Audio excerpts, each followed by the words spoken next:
Marina Chin, Datuk Marina Chin. I was an athlete in the 70s. For the young people, you may not know who I am, but if you do ask your grandparents, I'm sure they will remember who Marina Chin is.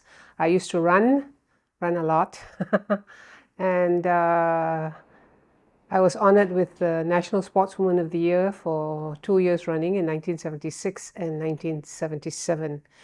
Now I am fully retired from government service, but I still try and offer my services if it's needed. If there's anybody who approaches me and asks me to give a talk or be on committees to help out with certain stuff and all that, then I do it because I have the time and whatever experience and knowledge I have, I'm willing to share.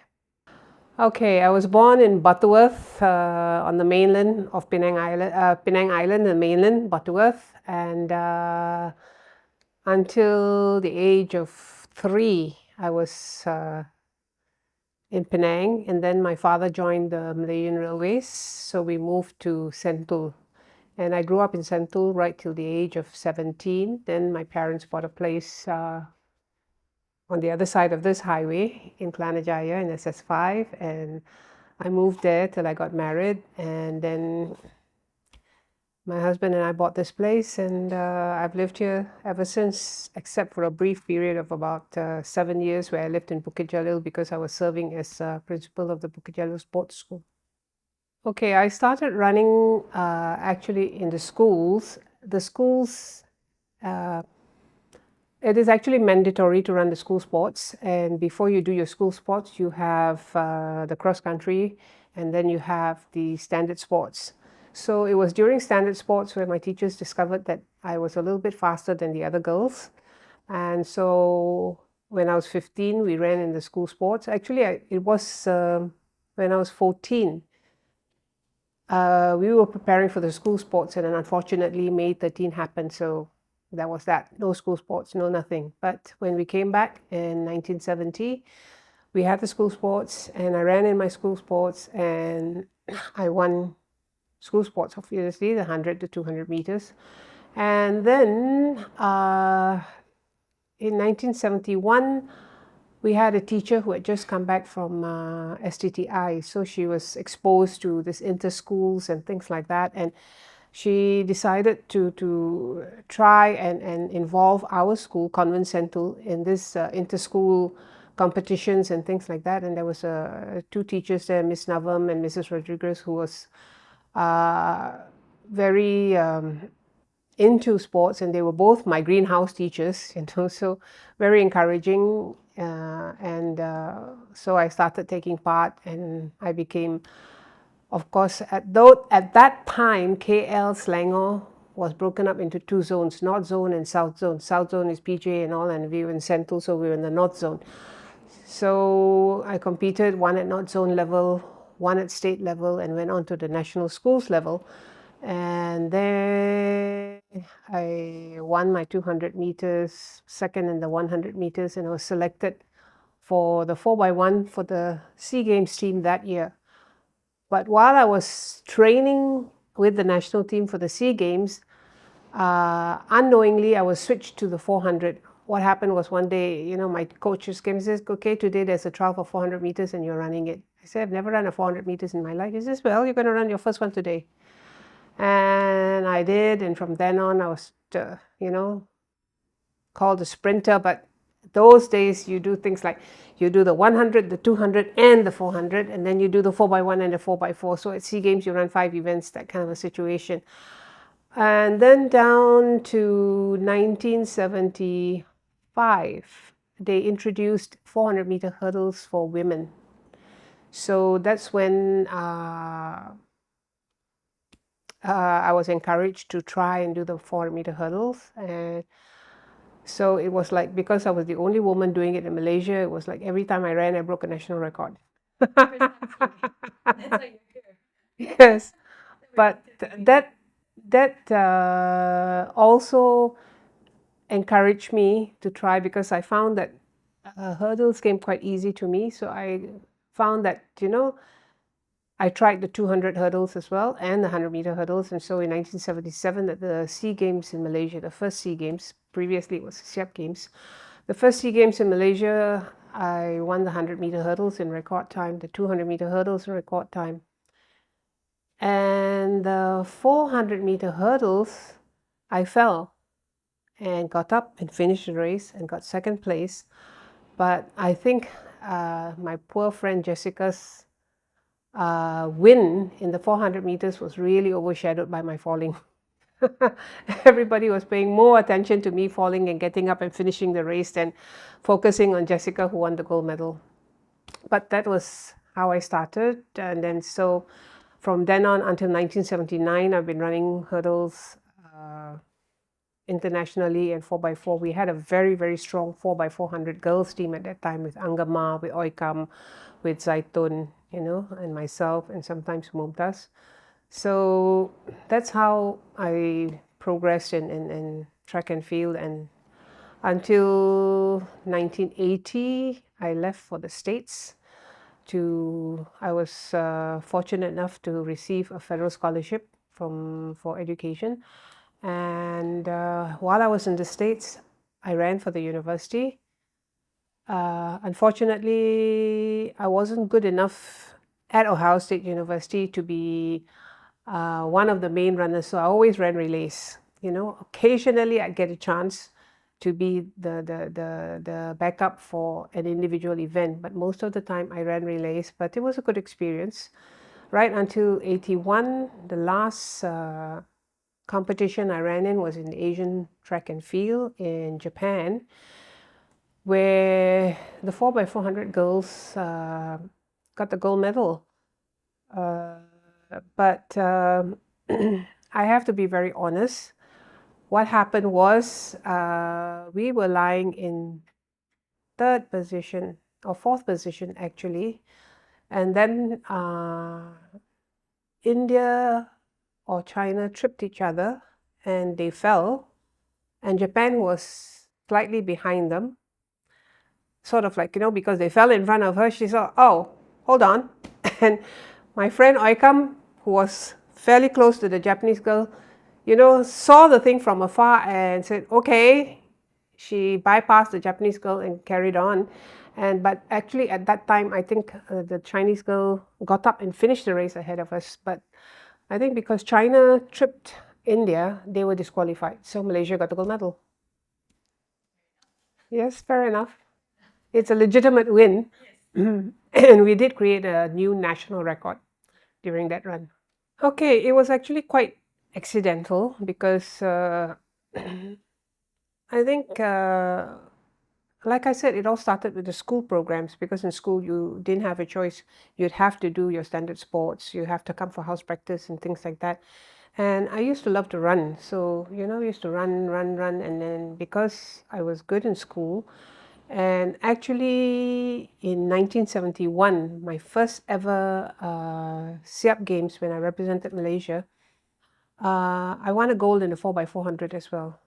Also because there was only Singapore and us. But actually what happened was the first two runners, Malaysia was leading and I was the third runner. And the Singapore girl, Maimun Bakar, she came from behind me and overtook me. But I think for me, it was not strategic, basically because I really didn't know how to run. It was probably the second time I was running a 400 meters. So she overtook me, and I think she went wrong because she went too fast. So when I saw her in front of me, I started picking up, caught her and left her, and so Malaysia got the gold. So these are all experiences, and once we got that gold medal, standing up on the podium and receiving your medal and listening to the Garaku, it's sort of like, it really touched me and says, this is something I'm good at. Maybe I should pursue it. And my father encouraged me. My father said, you really want to do it, you do it, but never forget your studies. That's this thing. So always, you want to run? Yes, we will support you. You run, but that is thing, And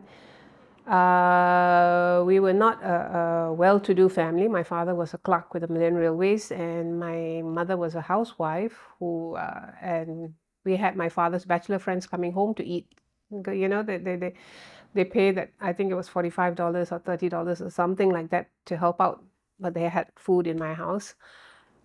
So it's like my first tracksuit, I remember my father and my mother went shopping. I think it was the Globes. They bought corduroy material and asked a friend to sew a tracksuit for me. So that was my first tracksuit. And from then on, because when I started running, I started doing very well. You know, like locally in Malaysia, I started doing very well, always first or second, first, you know, that kind of a thing. And it just, you know, kept me going and just stayed with it.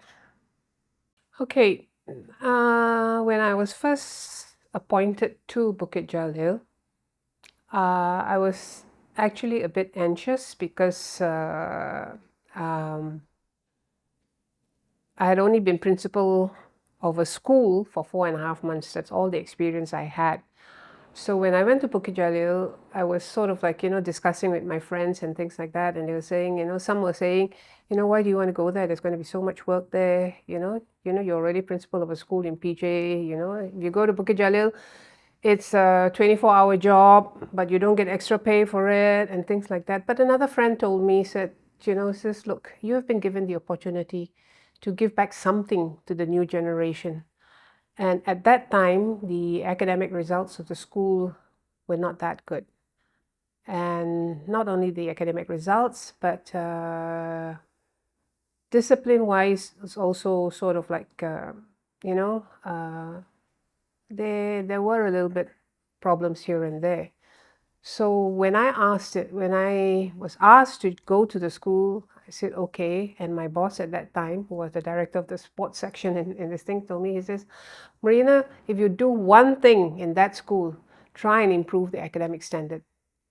Okay, which I thought was a very, very fair request because these are athletes.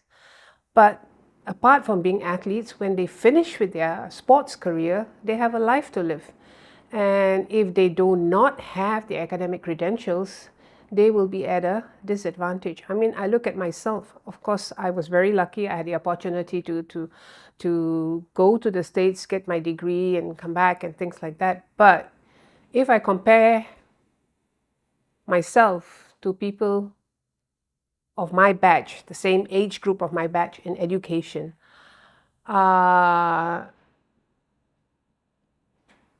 only went to university at the age of 25.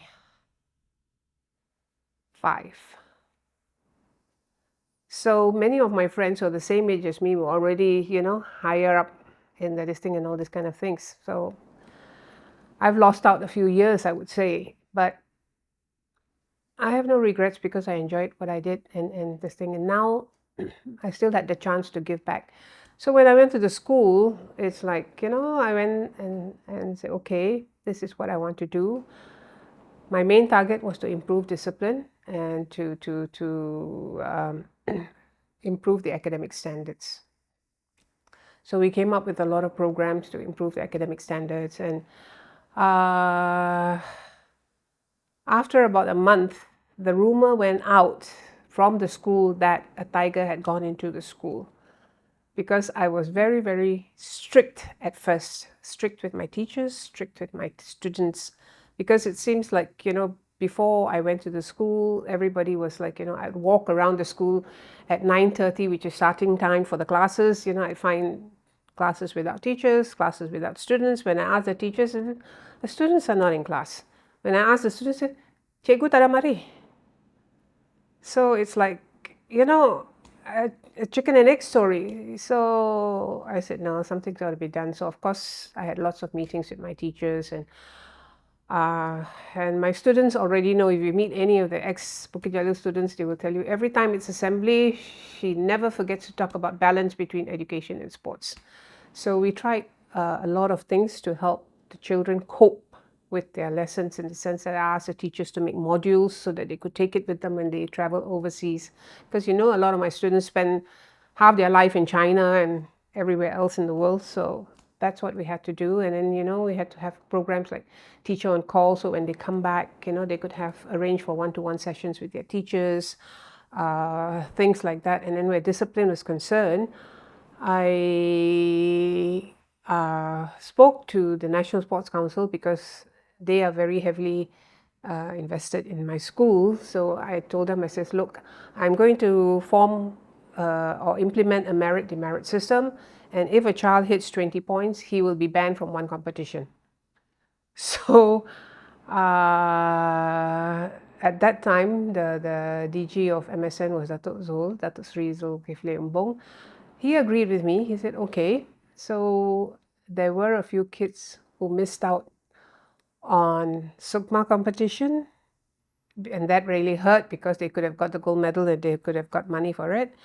There was one kid who missed out on a World Grand Prix competition, and with 3 or 4 cases like that, they all soon learned that you cannot afford to miss classes, you cannot afford to do this, because you miss classes -2, you do this is minus this thing. And in fact, the guy who missed the World Grand Prix was because it was a major offense, so it's -20 straight away. But I think the kids learned, and what I appreciate about it is that, I remember after 1 year when the SPM results came out, this one cricketer, I wish I could. He's an Indian boy, a bit cheeky. I don't know. I'll try to remember his name, but he came up to my room and told me, teacher, thank you.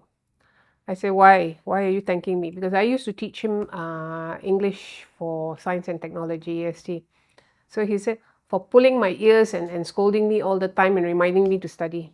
So it's things like that. And what I value about my time in Bukit Jalil is that it was only for a period of 7 years, but we managed to bring the academic standard up to a point where they are doing better than normal schools, where the SPM results is concerned, when you compare Great Purata Sekolah and all the rest of the stuff. And I think discipline-wise is also much better now, because the kids know, what they need to do. And of course, that is thing. And it's like, when additionally I went in and, I asked them, I said, why are you this thing? Why is your result like that? They said, letih lah cikgu. So I said, hey, I also ran. I also letih, but have to do means have to do. So I really hope that the culture perseveres in Bukit Jalil like that, where the athletes have that confidence to believe that they don't have to sacrifice their academic results because of sports. I suppose if you talk to people, when they talk about their career in sports, they will say, okay, missing out on the social life and things like that. But fortunately for me, I don't know whether it's fortunate or unfortunate. I will take it as fortunately for me.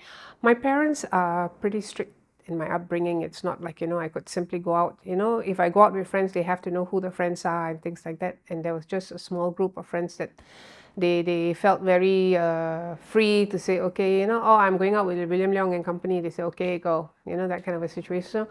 So, and because I was into sports, my friends were from the sporting circle.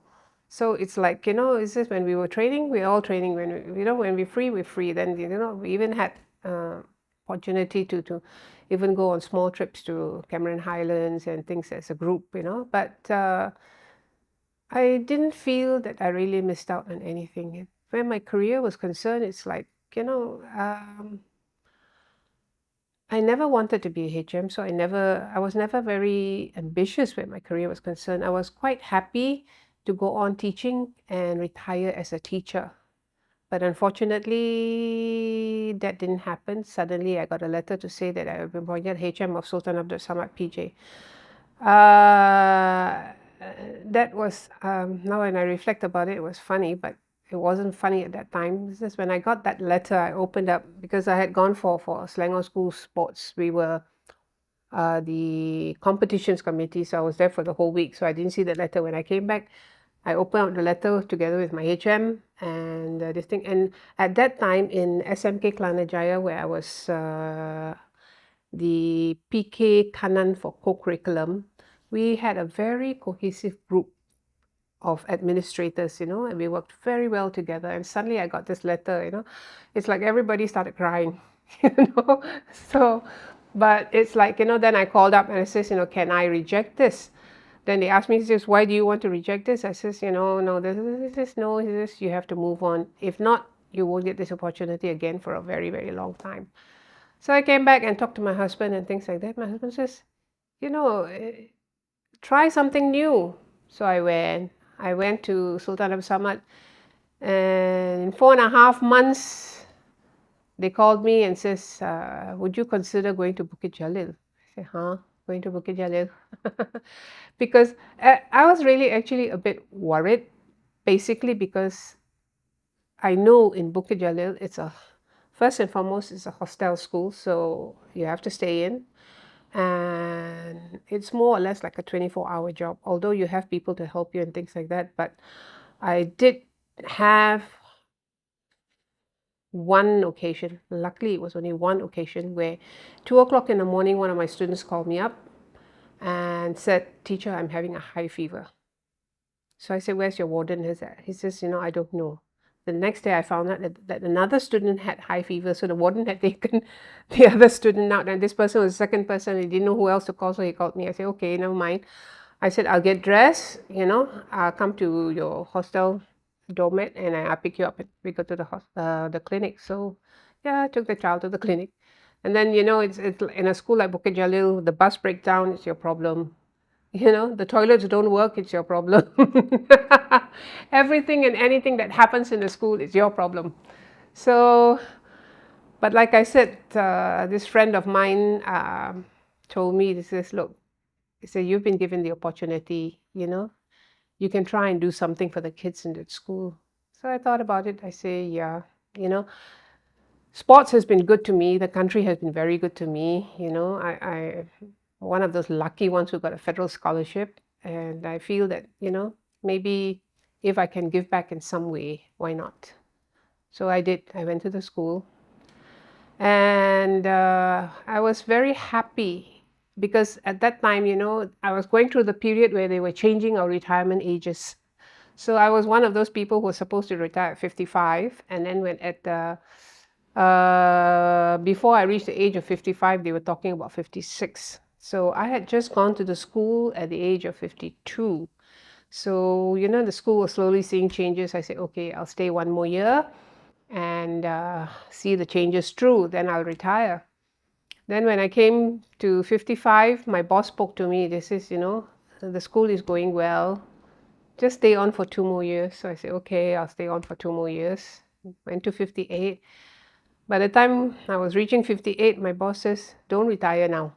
He says, because you have chance of a promotion. So don't retire now. After all, what's 2 more years, and you're quite happy in the school and things like that. So I said, okay, all right, stick on for another 2 years. But in December 2014, they called me up and says, we're moving you to the Ministry of Education. Well, it was for a promotion, but I would have been happier staying in the school. Because it's like, you're moving, yes, to become director of a division, but, it's only 11 months left. What can you do there when, And anyway, but I was quite okay because among my staff, among my senior assistants and staff and stuff like that, they had gotten used to my way, and we've had a few who had gone for the in Malaysia we have what they call the MPQEL. It's a training course for principals. So you go through that, then after that, when there are vacancies, they will what do you call it? They will interview you and fit you into the thing. So we had a few of those, and this thing. So I was quite okay in the sense that I know the school will be left in capable hands. In fact, the present principal of Bukit Jalil used to be my discipline teacher. but he's principal of the school now. But he has this thing. I made him my PK Coco, and then he sent him for this course, and then he was picked to be principal of Terengganu Sports School. And then when the last principal was pulled to the ministry, he was brought in. So Bukit Jalil is in safe hands. This is like when it depends on the this thing. This is like I have a routine. I have a routine. So it's like, I have a race the next day. The night before, what I would do is I'd pack all my essential stuff, my shorts, my running vest, my spike nails, make sure, because those is we have the spike nails, we can remove it and make sure that they're all, sharp enough and things like that, then sort of like, and I used to have this routine where if my race was in the afternoon, then I'd go out for a light warm up in the morning and do a couple of sprints before I get ready for the afternoon. And I also had a longer warm up period than most people do. It's like, if I'm running the 100 hurdles, I warm up and run one race outside. And then I have about half an hour. I go in, I report, then I go and race. When I'm actually at the starting blocks and things like that, it's like, I I become very antisocial. I don't talk to people. I don't this thing. I sort of like I just focus on what to do. Of course, I can hear what people are saying. Like I'm saying. Like people are saying, like once it says, "Oh, you've been training in Germany, so Marina is not a problem," and things like that. It's like I hear it. I don't answer. I just say, "Well, I'll show you on the track." That kind of a situation. I was adopted by my biological mother's younger brother. So I had sometimes a bit of a difficult time in school because they would look at me and they says, "Chin Ling Sim." I put my hand. Teacher said, "Not you. I'm looking for Chin Ling Sim." I said, "I am Chin Ling Sim," because I was adopted at 5, so my name and everything changed. So and the stigma when you tell people you're adopted, straight away they say, "Oh, you poor thing." But what people didn't realize was that my parents were wonderful, you know, and because I was the eldest, I was adopted first before they had their own kids. There was no, what do you call it?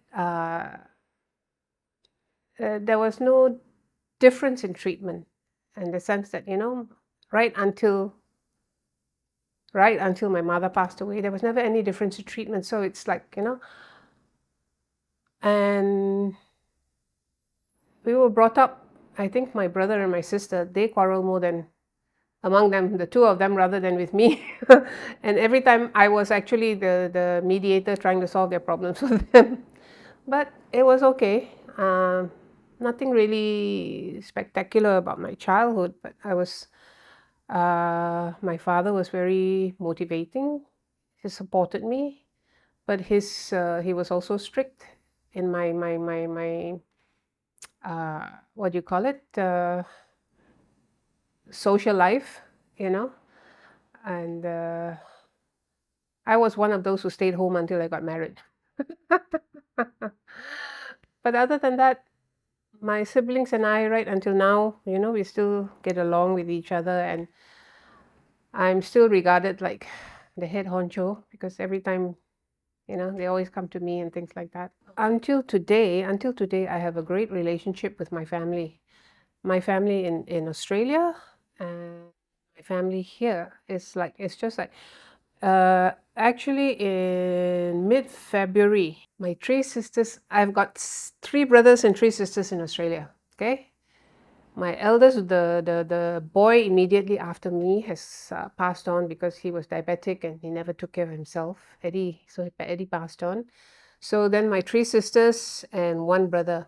The youngest boy, Philip, just started a new job, so he couldn't take off to come. So they came and they brought my father along. So we had a family holiday. My husband, me, and the thing, we went to Langkawi, we went to Penang and all that. My family in Australia, I mean, they don't all come together at the same time, but Every year somebody is here. One of my sisters because one of my sisters, the husband is a crazy golfer. He loves to go and play everywhere. So Anne and Steve will come, and then sometimes Elizabeth and Tony is much more a homebody kind of a person, so it doesn't really come that often, but it still comes. And actually, I would say we're very supportive of each other, like in the sense that when my daughter got married, she had her church or Christian wedding in Cape Town. Two of my sisters and their husbands came. And then when she had her Punjabi style traditional wedding here, my other sister and my brother came with their spouses. So it's like, and in fact, like in November now, I'm going to Sydney because one of my sisters, the son is getting married. So we do keep in touch. I mean, when we were very young, obviously we were in no financial situation to be visiting each other and things like that. But after, when we grew up and we started working and things like that, then it's like, I go every 2 years or so. If there's something happening, then I'll go over and then they will come over.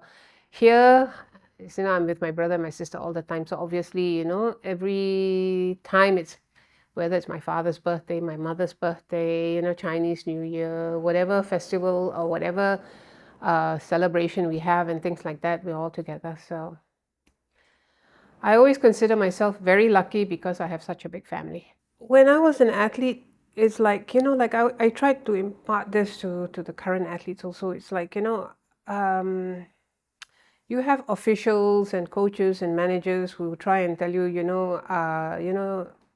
and the media always asking targets, how many gold medals are we going to win and things like that. And in 2017, when I was chef de mission, I think they got very frustrated with me because I would refuse to say a target. Basically, because sports is sports. And you know, you may be able to make educated predictions, but there's always an element of chance. Something can happen. So, like for me, I always tell young athletes, focus on bettering your performance, not so much focusing on getting the gold or whatever, You focus on, okay, my target is to run 39, let's say, what do I need to do this thing, 39? Can I do it? So you focus on that. And if you run 39, during my time, that was sure gold medal. You know what I mean? So and the thing is, sometimes doing it that way, and if they do achieve that, all right, and not win the gold medal, they still can console themselves that I did my best. Because sometimes like now in the SEA Games, you have so many naturalized foreigners in all these teams, you don't know what you're competing against anyway. So, but to me, I think it's like, always aim to improve yourself. That's it. Don't worry about anything else.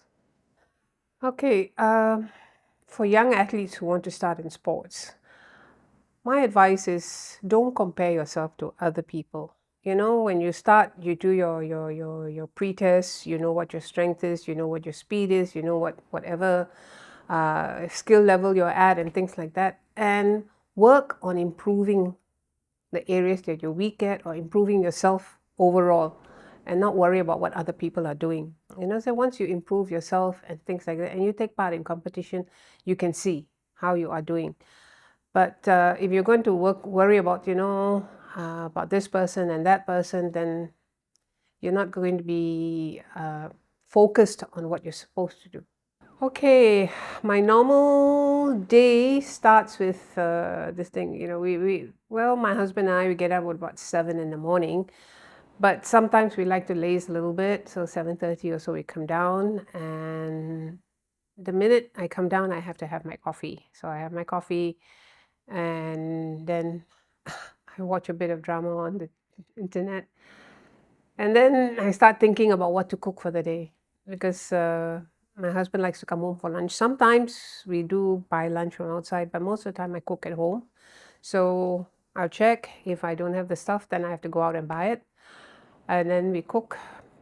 have lunch by 1:30, and then afternoon, my husband likes to take a nap, so I will sit in the room because then he puts on the air conditioning. I will do what, Sudoku, or what's the other one? Woodscapes, or play solitaire. And these are my three favorites, so we do that until about 4 o'clock or so. Then I come down, have coffee and a biscuit or something. Then it's time for the two old folks to go exercising. So it's either the pool or the gym, or if my husband is busy with something else, then I sit on the stationary bicycle, put on some drama here, and hey, I can go on for 15 miles, you know. So that's this thing. And then normally, then dinner is always very simple. It's always, in any Punjabi household, you will have dal in the freezer, you will have saag in the freezer, and one or two other curries.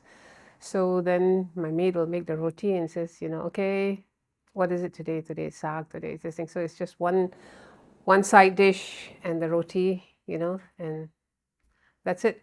Then he'll watch television, or, sometimes we do go out to the Glutton Square in SS2 and have something. But that's how we spend. I mean, we're both retired.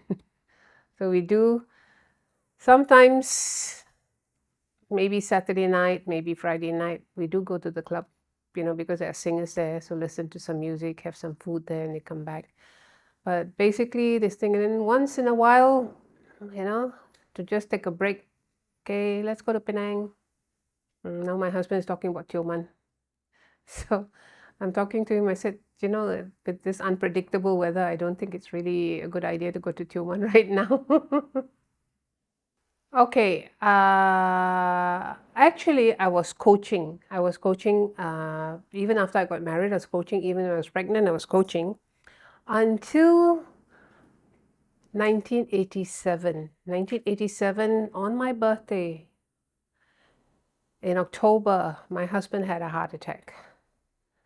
So, then once you have a heart attack, you get worried and you have to care for him and things like that. And I was about, 5, 6 months pregnant with my second one.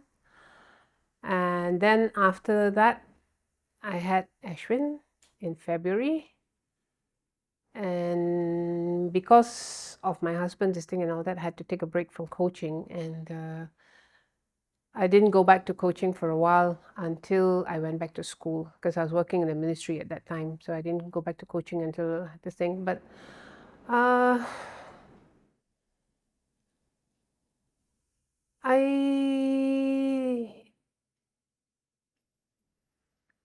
don't regret anything, in the sense that, I would have loved to carry on coaching, but the situation is such. And I'm the type of person, it's like, I don't plan too far ahead. I just adapt to whatever the situation. So you throw me into the sea, okay, this is my current situation. What do I do about it? And where do I go from here? It's just like when they asked me to go to Bukit Jalil. Like I told you, I never intended to become HM, but when they asked me, they say, okay, uh, you know, all right, it's a new challenge. Let's go. What can I do?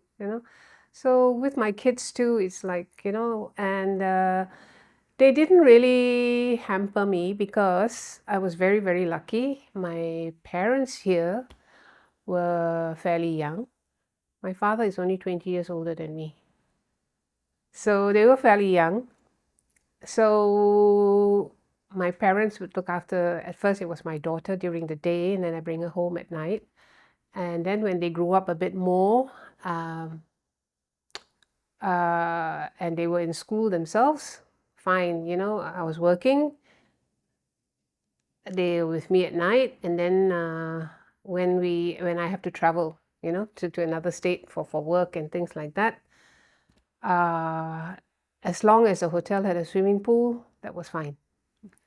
And anyway, whatever it was, I used to take them with me. to this thing, and like I said, it was very lucky because because most of my work is very practical on the field, going and with being with the other students and athletes and things like that and all this kind of thing. So they just follow me around, and so everybody was an abang kakak to them, and this thing, and that's how they grew up. That's why, my daughter ended up, she tried running, wasn't fast enough for it, so she ended up playing rugby.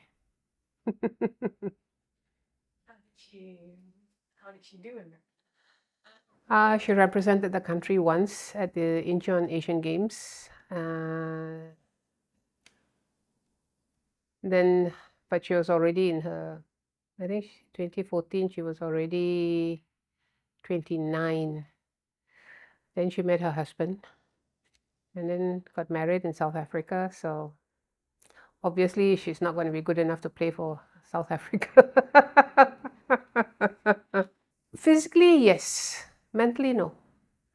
It's like, I had a lot of kids in the school who were very, very talented. Okay. And the parents saw the potential in them, did everything to support them and things like that. But these kids just didn't have the psyche to be competitive. It's just like my son. My son is 6'2". His shoe size is size 13. He goes and plays tennis. The tennis coach says he's got potential. He took up golf. The golf coach says he's got potential. But he tells me, he says, Mom, I want to do it and have fun. I don't want to do it, because I'm going to go for a competition and, everything is so rigid and things like that. He's like a free spirit. So it's like, I said, okay, fine. Then because he used to play paintball, even in school, when we had school sports, without any training or whatever, because of his height, throw the shot put, he'd win the gold medal. But he just isn't the type to sit down and think. Even with his books, academically also, you can't make him sit in these things. He likes to do things with his hands. That's why he runs a auto shop now, auto mechanic shop. We have to work together to become truly one Malaysia.